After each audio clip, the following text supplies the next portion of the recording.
আসসালামু আলাইকুম sir. Sir কেমন আছেন আপনি? আলহামদুলিল্লাহ। স্যার আমরা ফোর্ট্রেস রিয়েল এস্টেট লিমিটেডের পক্ষ থেকে আপনাকে আন্তরিক শুভেচ্ছা জানাচ্ছি। ধন্যবাদ। আর আজকে খুবই আনন্দের একটা দিন, কারণ আপনার প্রজেক্টে আমরা একটা পাইলিং ইনাগুরেশন সেরিমনি হতে যাচ্ছে। আলহামদুলিল্লাহ আমরা ফোর্ট্রেসের পক্ষ থেকে আমরা নিজেরাও যেমন খুশি, আশা করি আপনিও আমাদের সব কিছু মিলে আপাতত হ্যাপি আছেন। ইনশাল্লাহ আমরা চাই যে শেষ পর্যন্ত আপনার এই হ্যাপিনেসটা কাজ করুক। স্যার সেক্ষেত্রে ফোর্ট্রেসের সাথে এই যে জার্নিটা আপনার শুরু হলো, সেটা কিভাবে শুরু হলো এবং এই যে যতটুকু জার্নি আপনার চলমান আছে সেখানে আপনার অভিজ্ঞতাটা কেমন ছিল, যদি আমাদেরকে একটু শেয়ার করতেন। বিসমিল্লাহির রহমানির রহিম। উপস্থিত ফোর্ট্রেস রিয়েল এস্টেটের সম্মানিত চেয়ারম্যান গিয়াস ভাই এবং অন্যান্য কর্মকর্তারা এখানে যারা আছেন এবং আনুষঙ্গিক যারা আছেন তাদেরকে ধন্যবাদ, এবং আপনাকে ধন্যবাদ জানাচ্ছি আমাকে কথা বলার সুযোগ দেওয়ার জন্য। আলহামদুলিল্লাহ, গিয়াস ভাইয়ের সাথে আমাকে প্রথম যখন দেখা হয় সেটা মনে হয় 2 বছর আগে। যখন আমার কোর্সমেট আছে কর্নেল জাফর, তার কাছ থেকে শুনেছিলাম। যখন আমি ওনার সাথে কথা বলার পরপরই ওনার সাথে যে আন্তরিকতা, ওনার যে মন মানসিকতা, ওনার সাথে যে পরিচয় হওয়ার পরে আমি মুগ্ধ হয়েছি এবং সেটার উপর বিশ্বাস করি। কারণ এই সমস্ত কাজ আপনার যদি মন থেকে বিশ্বাস না আসে, ওই যদি কনফিডেন্স না আসে, আসলে সবসময় আমি কিন্তু 24 আওয়ার্স এইটার সাথে ইনভলভ থাকা সম্ভব না। আলহামদুলিল্লাহ, বাট ওনার সাথে কথা বলে আমার ভালো লেগেছে। ওনার আন্তরিকতা, ওনার মন মানসিকতা, ওনার যে প্রচেষ্টা এবং বিভিন্ন জনের কাছ থেকে যে আমরা শুনে আমরা অত্যন্ত খুশি হয়েছি এবং ওই কনফিডেন্স থেকেই আমি ওনাকে বলেছি যে আলহামদুলিল্লাহ আপনার সাথে আমি কাজটা করতে চাই।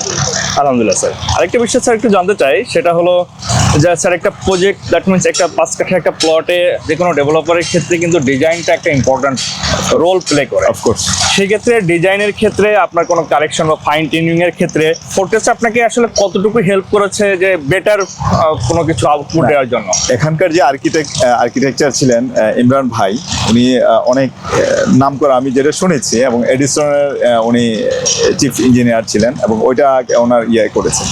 তো ওইটা ওনার সাথে যখন ইমরান ভাইয়ের সাথে যখন কথা বলেছি এবং আমার এক ফ্রেন্ড ডেভেলপার, তাকে আমি নিয়ে আসছিলাম। নিয়ে এসে যখন আমি ইমরান ভাইয়ের সাথে ওনাকে বললাম যে আপনি একটা পেন পিকচারটা দেন যে কীভাবে এই কাজটা করতে আছেন। আমি হয়তো বা আর্কিটেকচার সম্পর্কে অত জ্ঞান নেই, বাট ও আমার যে ফ্রেন্ড ডেভেলপার আসছিল, ও কনভিন্সড। ও বললো যে তুই চোখ বন্ধ করে ওনার কাছে দিতে পারিস। একে হচ্ছে গিয়াস ভাইয়ের কথা শুনেছি, আর দুই হচ্ছে যেন আর্কিটেকচারের কথা এবং ওনার যেই বিভিন্ন কাজ, যে ওনার যে কর্মপরিধি, ওটা দেখে আমরা অনেক খুশি হয়েছি এবং আমরা কনফিডেন্ট হয়েছি যে ওনাকে দিয়ে এটা সম্ভব। এবং যেই স্ট্রাকচারটা করেছে, ইনিশিয়ালি হয়তো বা কিছু এদিক সেদিক হয়েছে, বাট ফাইনাল টিউনিং যখন হলো এটা 100% কনফিডেন্স। স্যার আলহামদুলিল্লাহ, আপনার প্রজেক্টের আবার একটা বড় সুবিধা হলো আমরা দুদিকে রাস্তা পেয়েছি। আলহামদুলিল্লাহ, সেদিকে কিন্তু ডিজাইনটাকে ফুটিয়ে তুলতে গেলে দুদিকে কিন্তু আমাদের আলাদাভাবে আমরা ফোকাস করতে হয়েছে।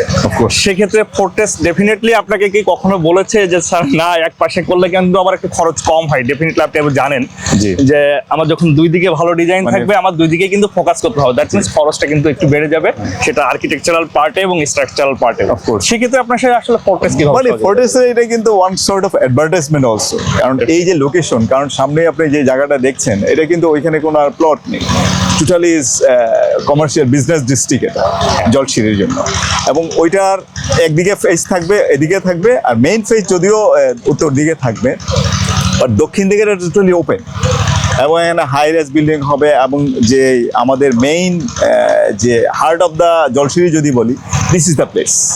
হ্যাঁ, এটার উপর এদের জন্য, বাট ওইরকম থেকে শুনি নেই, বাট আমি বলেছিলাম যে আমরা চারদিকে ফেয়ার ফেস করে দেন। তারপর যখন আমি চেয়ারম্যানের সাথে কথা বললাম, তো উনি বললেন যে না, আমরা দুই দিকে করে দেবো, উত্তর এবং দক্ষিণ দিকে, যাতে জিনিসটা সুন্দর ফুটে ওঠে। এবং one sort of advertisement also, কারণ এই বিল্ডিংটা দেখে এবং পাশের বিল্ডিংটা যখন দেখবে, মানুষ কিন্তু কনভিন্স হয়ে যাবে যে এটা কে করেছে, ওইটা কে করেছে।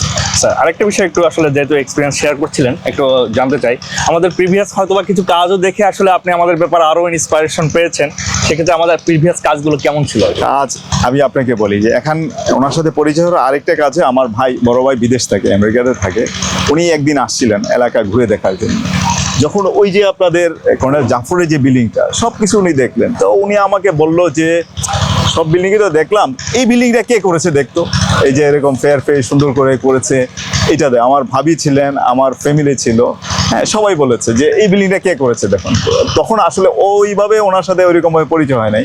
ওই বিল্ডিংটা দেখার পরে এবং যখন কর্নেল জাফরের সাথে কথা বলেছি যে এটা কার কে ডেভেলপার, তখন বলে যে তুই গিয়াস ভাইয়ের সাথে কথা বল।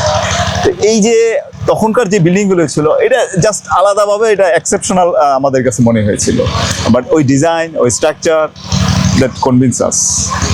Thank you sir. আমি আরেকটা বিষয় একটু জানতে চাই স্যার, পরবর্তীতে ধরুন জলশীত তো অনেক প্লট এখনো পর্যন্ত ফাঁকা আছে, আপনার কোর্সমেরের বিভিন্ন প্লটও আছে, বা অনেকেই যাদের ল্যান্ড ওনার যারা আছেন তারা ভালো ডেভেলপার খুঁজছেন, সেক্ষেত্রে আপনার সাজেশনটা কেমন থাকবে আমাদের ক্ষেত্রে? আপনি কত সাজেশন এবং আপনারা তো সব প্লট করেন না সেটাও জানি, তো এর জন্য আমি আমার কোর্সমেটদেরকে বলেছি যাদের কর্নার প্লট অথবা লেকের পারে অথবা ভালো যেগুলি প্লট আছে, যে আমি অ্যাডভার্টাইজমেন্ট করছি যে তুই you can talk to them. কারণ আমি পুরোপুরি তাদেরকে সরাসরি বলতে পারি না যে এদের কাছে দিবেই, পরে আমি বলছি তুই জাজ কর, আরো 3-4 জন ডেভেলপারের কাছে জাজ করে তারপর দেখ যে হু ইজ গুড। তা আশা করি আপনারা ভালো প্লট পাবেন। আর স্যার আলহামদুলিল্লাহ স্যার। আর স্যার আজকে যেমন আমরা আসলে একটা উৎসব মুখর পরিবেশের মাধ্যমে আমরা একটা পাইলিং ইনাগুরেশন সেরিমনি করলাম, ইনশাল্লাহ আমাদের যে টেন্টেটিভ যে হ্যান্ড ওভার টাইমটা আছে, হোপফুলি আমরা এর আগেই আপনাকে আমাদের পুরো বিল্ডিংটা কমপ্লিট করে আপনাকে একটা চাবি বুঝাই দেবো ইনশাল্লাহ। এবং সেই দিনটা হয়তো বা আমরা আরেকটু বৃহৎ পরিসরেই আমরা এই অনুষ্ঠানটা করতে পারবো, এবং সেই দিন পর্যন্ত স্যার আপনি আমাদের সাথে থাকবেন ইনশাল্লাহ। এবং শুধু এই দিন পর্যন্ত না, এই বিল্ডিংটা যতদিন স্থায়ী হবে ইনশাল্লাহ আপনি আমাদেরকে দোয়া করবেন, এবং আপনার এই প্রজেক্টে যারা বসবাস করবে সবার কাছে আমরা আসলে দোয়া চাই, এবং জলশিরি কর্তৃপক্ষ সেই সাথে সাথে আমাদের যারা কলা কৌশলী আছে তাদের কাছে দোয়া চাই স্যার। ভালো থাকবেন। এটা হয়ে কিন্তু জাস্ট আমরা একটা পরিবারের মতো হয়ে গেলাম। Definitely, sir. কারণ এটা আগামী 2 বছর 3 বছর কাজ শেষ হয়ে যাবে, বাট সম্পর্কটা যদি থাকে আমি চাই যে সম্পর্কটা কন্টিনিউ করব। ডেফিনেটলি সম্পর্ক স্যার মৃত্যু পর্যন্ত স্যার ইনশাল্লাহ। ইনশাল্লাহ স্যার সেই সম্পর্কটাই থাকবে, সেই ধারাবাহিকতা বজায় থাকুক। Thank you so much. Thank you সবাইকে।